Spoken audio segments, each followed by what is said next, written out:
Hello, welcome you guys. आप सभी का स्वागत है learn next nursing YouTube channel पे।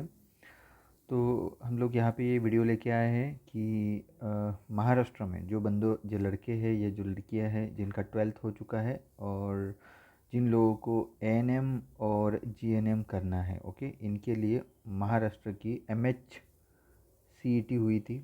ओके, उसका रिज़ल्ट भी आ गया 19 जून को। ओके, तो हम लोग इंतज़ार कर रहे थे कि कैप राउंड कब शुरू हो जाएंगे। ओके, सो बीएससी नर्सिंग के लिए कैप राउंड शुरू हो चुके हैं। ओके, 1 अगस्त से ही शुरू हो गए और 9 या 10 अगस्त तक है। वीडियो ऑलरेडी हम लोगों ने बना लिया है। ओके, सो नाउ ये अभी एएनएम और जीएनएम के एडमिशन के लिए कैप राउंड शुरू हो चुके हैं। तो कैप राउंड कैसे करना है, कैसे भरना है, वो हम लोग यहाँ पे देख लेते हैं। ठीक है, तो पहले तो हम लोगों को MSCET की जो वेबसाइट है वहाँ पे जाना है। Okay, this is CET cell. Okay, यहाँ पे जाना है और ये इंटरफेस ओपन होगा। उसके बाद एडमिशन प्रोसेस पे आपको क्लिक करना है 24-25। ओके, जैसे इसके ऊपर क्लिक करोगे आपको ये इंटरफेस ओपन होगा। यहाँ पे आपको जाना पड़ेगा। यहाँ पे देखो, यहाँ पे आपको क्या क्या दिख सकता है। बीएससी नर्सिंग, ये हमने ऑलरेडी वीडियो बना चुके हैं कि बीएससी नर्सिंग का कैप राउंड शुरू हो चुका है, कैप राउंड का रजिस्ट्रेशन शुरू हो चुका है। ओके, अभी एएनएम का भी शुरू हुआ है और जीएनएम का भी कैप राउंड शुरू हुआ है। एंड डीपीएन पीएचएन, जो लोगों को diploma in psychiatric nurse, diploma in public health nurse अगर करना है तो उनके लिए भी अलग से इंटरफेस है। इनके लिए भी, सबके लिए आपको अलग अलग कैप रजिस्ट्रेशन करना पड़ेगा। ओके, जो लड़कों को सिर्फ बीएससी नर्सिंग करना है उसके लिए कैप रजिस्ट्रेशन अलग है। ओके, ध्यान में रखना। जिन लोगों को एएनएम और जीएनएम के लिए करना है उनके लिए एक ही है रजिस्ट्रेशन। ओके, कैप रजिस्ट्रेशन एक ही है। ओके, इनके लिए भी कैप रजिस्ट्रेशन देख लेना आप।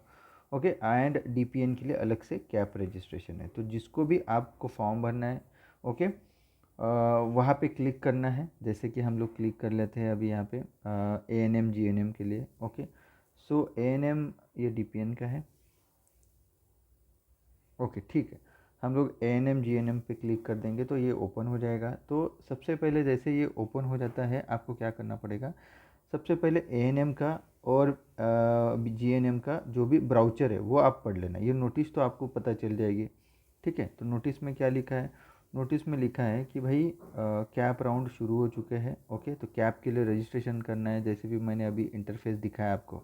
ओके, तो क्या करना है आपको, देखो एएनएम जीएनएम के लिए नोटिस 5 अगस्त को कल के दिन आया था। ओके, क्या लिखा है इसमें, देखो, schedule for cap process admission, किसके एडमिशन के लिए, यहाँ पे एएनएम के एडमिशन के लिए एंड जीएनएम के एडमिशन के लिए for the academic year 2024-25। Okay, ये डिपार्टमेंट ऑफ पब्लिक हेल्थ के लिए, under the department of public health. Okay, यहाँ पे ध्यान में रखना, यानी जो सार्वजनिक आरोग्य विभाग आहे महाराष्ट्र का। ओके, जो महाराष्ट्राचा सार्वजनिक आरोग्य विभाग आहे त्या विभागामध्ये तुम्हाला त्याच्या अंडरमध्ये जर एएनएम जीएनएम करायचं असेल, म्हणजे हे कसं आहे गव्हर्मेंट अंडरमध्ये येतं। ओके, जर तुम्ही MHCET दिला असेल आणि तुम्हाला गव्हर्मेंटमधून करायचं असेल तर डेफिनेटली मी तुम्हाला सांगतो आहे की तुम्हाला हे कॅप राऊंड भरायला तुम्ही पाहिजेच। ओके, ठीक आहे, तर याच्यामध्ये कॅप राऊंड बघा फॉर द इयर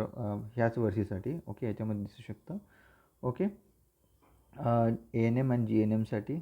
ओके, 19 जूनला रिझल्ट पण आला होता आणि याच्यामध्ये पब्लिकेशन ऑफ इन्फॉर्मेशन ब्राउचर हे 5 ऑगस्टला हे तुमच्या वेबसाईटवर तुम्हाला दिसू शकतं। ओके, आता याचं online cap registration and submission 5 ऑगस्टपासून ते 10 ऑगस्टपर्यंत रात्री 11 वाजून 59 मिनटापर्यंत तुम्ही फॉर्म भरू शकता। ओके, त्याच्यानंतर पेमेंटसुद्धा तुम्हाला करावं लागेल। आता तुम्ही BSCची पेमेंट तुम्हाला माहिती आहे 1000 रुपीज होती, तर मे बी तुम्हाला इथेसुद्धा 1000 रुपीज तुम्हाला रजिस्ट्रेशन फीज लागेल आणि ती तुमची नॉन रिफंडेबल असेल, लक्षात ठेवा। ओके, म्हणजे इथे तुम्हाला ऑनलाईन, आता तुम्हाला जीएनएम किंवा एएनएम करायचं असेल तर त्यानुसार तुम्हाला कॉलेजेसचं प्रिफरन्सेस टाकावं लागेल। ओके, तुम्हाला बेसिकली काय करावं लागेल, हे बघा, ते पण 5 ऑगस्टपासून रात्री 11 ऑगस्टपर्यंत रात्री 11 वाजून 59 मिनटापर्यंत करायचं। आणि त्याच्यासोबतच ज्यावेळी तुम्ही ऑनलाईन रजिस्ट्रेशन करता तर तुम्हाला सगळं डॉक्युमेंट अपलोड करावं लागेल। ओके, कुठले document, colour scan original document, PDF file बनवायची एकच। ओके, एकच फाईल बनवायची PDF, याच्यात तुमचे मार्कशीट, याच्यात तुमचं कास्ट सर्टिफिकेट, डिप्लोमा सगळं हे सगळं तुम्हाला लावावं लागेल. Okay okay. आणि तुम्हाला पेमेंट पण करणं गरजेचं आहे. ओके. 12 ऑगस्टला तुमची मेरिट लिस्ट येणार. म्हणजे तुम्ही जर फॉर्म भरला, तुम्ही ANMसाठी असो GNMसाठी असो, तुमची मेरिट लिस्ट येणार. म्हणजे याच्यामध्ये मेरिट लिस्ट आल्यावर तुम्हाला कळून जाणार की तुम्हाला कुठलं कॉलेज मिळेल. ओके. म्हणजे त्याच्यानंतर आहे schedule for cap round will be displays due course. Okay. सर्वात पहिलं रजिस्ट्रेशन करावं लागेल. रजिस्ट्रेशन म्हणजे तुम्हाला याच्यामध्ये सगळे जे तुम्हाला मार्कशीट आलेली आहे तुमची, तुम्हाला किती मार्क्स मिळालेले, तुमचे किती पर्सेंटाईल बनलेले, त्या गोष्टी सगळ्या तुम्हाला कास्टनुसार तुमची मेरिट लिस्ट बनेल आणि त्याच्यावरच तुम्हाला कॉलेज अलॉट होणार. ओके. सर्वात पहिलं तर तुम्हाला ब्राउचर रीड करावं लागेल. तुम्ही एलिजिबल आहात का ते बघावं लागेल. त्याच्यानंतर करेक्ट इन्फॉर्मेशन भरायची. ओके. आणि सगळे जे डॉक्युमेंट आहे ते अपलोड करायचे आहे. Okay. Before the last date of verification. Okay. That is very important. Okay. ठीक आहे. जे कॅप आहे, ओके, कॅपसाठी GNMचं असो BSCचं असो, त्याच्यासाठी तुम्हाला न्यू रजिस्ट्रेशन करावं लागेल.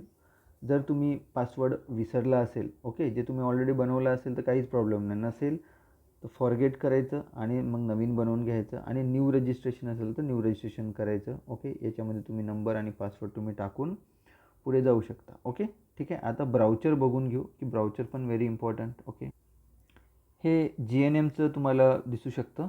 काय दिसते तुम्हाला? GNMसाठी 3 वर्षाचा कालावधी आहे. महिला आणि पुरुष म्हणजे 9:1चा रेशो आहे. म्हणजे जर समजा एका ऑर्गनायझेशनमध्ये 40 जर जागा असेल, ओके, तर तिथे समजून घ्या की 36 हा तुमच्या फिमेल येतील. ओके. आणि 4 हे तुमचे हे बॉईज येतील. ओके. GNMच्या याच्यासाठी. सो मुलांनासुद्धा चान्स आहे इथे. मुलींना थोडं जास्त चान्सेस आहे. ओके. 90:10चा रेशो आपण असा पकडून चालू. ओके. GNMच्या ॲडमिशनसाठी. ओके. आणि ANMमध्ये ओन्ली फिमेलसाठी. ओके. ठीक आहे. तर तुम्ही इथे जर करायचं असेल तुम्हाला GNM तर याच्यामध्ये 3 वर्षाचा हे आहे. आणि याच्यामध्ये तुम्ही बघू शकता कुठले कुठले कॉलेज आहे. निवड प्रक्रिया तुमची CETच्या परीक्षेच्या मार्क्सवर तुम्हाला भेटणार आहे. ओके. उमेदवाराची गुणवत्तेच्या आधारे CETच्या कक्षामार्फतच तुमची निवड होणार. ओके. लक्षात ठेवा. ओके. म्हणून तुम्हाला हे कॅप ऑनलाईन रजिस्ट्रेशन करणं गरजेचं आहे. ओके. लक्षात ठेवा.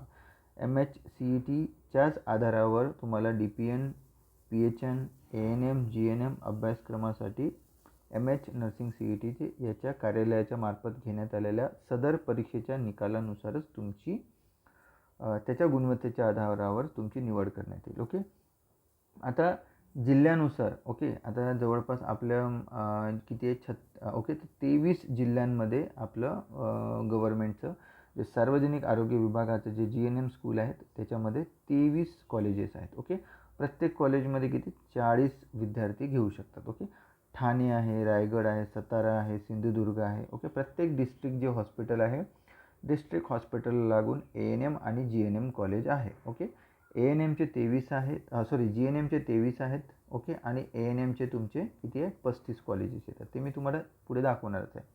तर प्रत्येक कॉलेजमध्ये 36 मुली आणि 4 मुलं. लक्षात ठेवा. प्रत्येक कॉलेजमध्ये अशा पद्धतीनं याच्यात नावं बघून घ्या. ठाणे, रायगड, सातारा, सिंधुदुर्ग, रत्नागिरी, नाशिक, जळगाव, अहमदनगर, नंदुरबार, मालेगाव. ओके. त्याच्यानंतर जालना, परभणी, हिंगोली, बीड, नांदेड, धाराशिव, वाशिम, अमरावतीमध्ये 2 आहेत. ओके. चंद्रपूरला पण आहे, भंडारा, गडचिरोली, गोंदिया. ओके. अशा पद्धतीनं. आणि 5% जागा ह्या दिव्यांगासाठी ठेवलेल्या आहे. ओके. हां. याच्या सदर जागा बघा, याच्यामध्ये तुम्हाला मी आत्ताच सांगितलं 9:1चा रेशो आहे. म्हणजे 9 महिलांच्या मागे 1 पुरुष अशी जागा वाटप आहे. ओके. त्याच्यानंतर आहे तुम्हाला लोकोमोटर डिसॅबिलिटीसाठी 5% जागा आहे. आणि हे राखीव उमेदवारासाठी आरक्षण कशा पद्धतीने आहे तुम्ही बघू शकता. ओके. SCसाठी 13%. ओके. STसाठी 7%. अशा पद्धतीनं OBCसाठी 19. हे तुम्ही असं बघून घ्या इथे. ओके. आणि शेवटी तुम्हाला सामाजिक व आर्थिक मागास प्रवर्ग म्हणजे आता इथे तुम्ही कन्फ्यूज नाही व्हायचं. Okay. That is very important. 2023मध्ये हा एक सामान्य प्रशासन विभागाचं परिपत्रक आलं होतं. ओके. जेवढ्या शैक्षणिक संस्था आहेत महाराष्ट्रातल्या त्याच्यामध्ये 10% जागा SEBC म्हणतात त्यांना. ओके. हे आणि हे EWS आहे. लक्षात ठेवा. तुम्ही कन्फ्यूज नाही व्हायचं. बाकी सगळं तुम्हाला कळतं मला माहिती आहे. ह्या दोनच गोष्टी EWSला 10% आणि SEBCसाठी 10% जागा ठेवलेलं आहे. ओके. शैक्षणिक अर्हता म्हणजे आता तुमची एलिजिबिलिटी काय, एलिजिबिलिटी आहे तुमची 12वी. तुमची 12वी विज्ञान शाखेत असावी. ओके.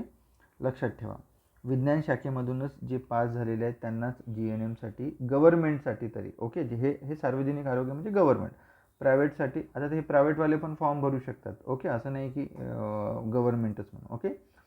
बट जर तुम्हाला गव्हर्नमेंटमध्ये ॲडमिशन पाहिजे, ओके, सगळ्यांसाठी, ओके, सर्वसाधारण असो किंवा मागासवर्गीय उमेदवार असो, 12वी हे विज्ञान शाखेमध्ये म्हणजे फिजिक्स, केमिस्ट्री, बायोलॉजी असणं गरजेचं आहे आणि कमीत कमी 45% तुम्हाला असणं गरजेचं आहे आणि पास झालेले पाहिजेत. ओके.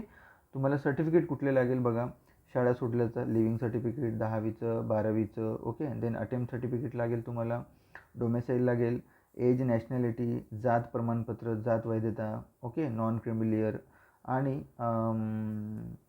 शासकीय रुग्णालयातील म्हणजे एखाद्या शासकीय वैद्यकीय म्हणजे PSCमधले किंवा ग्रामीण रुग्णालय किंवा डिस्ट्रिक्ट हॉस्पिटलमधल्या कुठल्याही या मेडिकल कॉलेजेसमधले डॉक्टरकडून तुम्हाला वैद्यकीय प्रमाणपत्र तुम्हाला सोबत जोडावं लागेल. ओके. आधार कार्ड पण लागेल तुम्हाला आणि सत्यप्रत वरील सर्व प्रमाणपत्र साक्षांकित प्रयोगपद्धती प्रचिवडी असणे आवश्यक. ओके. लक्षात ठेवा. ओके. सेल्फ हे करणं गरजेचं आहे, अटेस्टेशन. ओके. लक्षात ठेवा, मूळ प्रमाणपत्र पण पाहिजे आणि तुम्हाला सत्यप्रत पण पाहिजे. ओके. तर हा कोर्स 3 वर्षाचा आहे. ओके. वयोमर्यादा मॅक्सिमम 35 वर्ष सांगितलेली आहे. कमीत कमी तुम्ही 17 वर्षाचे असायला पाहिजे, मॅक्सिमम 35 वर्ष. याच्यामधलेच लोकांना तुम्हाला GNMला ॲडमिशन भेटू शकतं. ओके. त्याच्यानंतर शुल्क किती लागेल तुम्हाला, जवळपास एवढी फीज लागेल. प्रत्येक वर्षाला फीज 10,000च्या आसपास तुम्हाला फीज लागेल. 10,550 प्रत्येक वर्षी तुम्हाला इथे दिसू शकतं. वसतिगृहातच तुम्हाला ठेवणार. ओके. लक्षात ठेवा. आणि अशा पद्धतीने हे झालं ANMचं. ओके. ठीक आहे. त्याच्यानंतर आता आपण GNMचं झालेलं आहे. आता ANMचं बघूया. आता तुम्ही याच्यामध्ये बघू शकता, सहाय्य परिचर्या प्रसविका प्रशिक्षण ANM 2 वर्षाचा कालावधी आहे आणि फक्त महिलांसाठी ॲडमिशन मिळेल इथे ANMसाठी. ओके. 2 वर्षाचा कालावधी सांगितलेला आहे. आता किती कॉलेजेस आहे याच्यामध्ये बघून घेऊ. ओके. ही सुद्धा CET मार्फतच होणार आहे. कुणीही आता याच्यापूर्वी डायरेक्ट ॲडमिशन व्हायचे, मेरिट लिस्ट लागायचे, पण यावेळी आता CET आहे, MS CET. आणि प्रत्येक जिल्ह्यामध्ये 35 ANM स्कूल आहेत आणि प्रत्येक स्कूलमध्ये 40 विद्यार्थी घेऊ शकतात. ओके. परिचर्या कामा एल्ब्लेस मुंबईला आहे, ठाणे, रायगड, पुणे, सातारा, सिंधुदुर्ग, रत्नागिरी, कोल्हापूर, नाशिक, प्रत्येक ठिकाणी इथं बघू शकता. टोटल तुम्हाला 35 कॉलेजेस तुम्हाला ANMचे दिसतं. वर्धा, गोंदिया, गडचिरोली, भंडारा, चंद्रपूर, नागपूर, यवतमाळ. ओके. 5% ताकद दिव्यांगासाठी आहे. ओके. त्याच्यानंतर आहे तुम्ही याच्यामध्ये बघू शकता, हे राखीव उमेदवारांसाठी आरक्षण दिलेलं आहे. शैक्षणिक अर्हता ANMसाठी सुद्धा तुमचं गव्हर्नमेंटमध्ये जर ANMला ॲडमिशन पाहिजे तुम्हाला, 12वीमध्ये फिजिक्स, केमिस्ट्री, बायोलॉजी असून 45 गुणासह तुम्ही पास झालेले असणं गरजेचं आहे. ओके. बघा, ANM पूर्वी 10th वर व्हायची. ओके. लक्षात ठेवा. बट आता 12th तुमचं सायन्स असणं गरजेचं आहे ANMसाठी सुद्धा. लक्षात ठेवा.